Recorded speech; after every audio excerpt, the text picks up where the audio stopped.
آج ہم ایک انتہائی اہم سوال ڈسکس کرنا چاہتے ہیں، اور وہ یہ ہے کہ کیا واقعی سیدنا معاویہ رضی اللہ تعالیٰ عنہ فتح مکہ کے بعد مسلمان ہوئے؟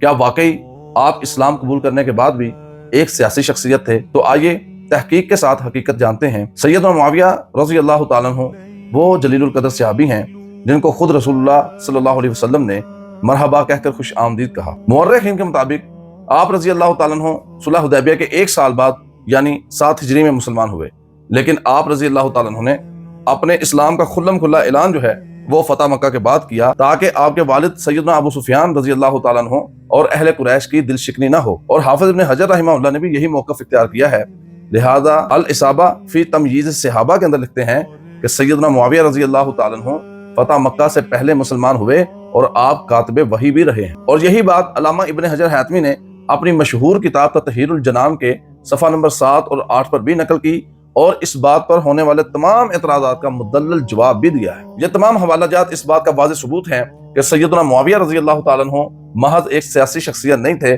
بلکہ آپ صادق الایمان صحابی، کاتب وحی اور رسول اللہ صلی اللہ علیہ وسلم کے قریبی رفقاء میں شامل تھے۔ کیا ہم ایسے جلیل القدر صحابی پر الزامات برداشت کریں گے؟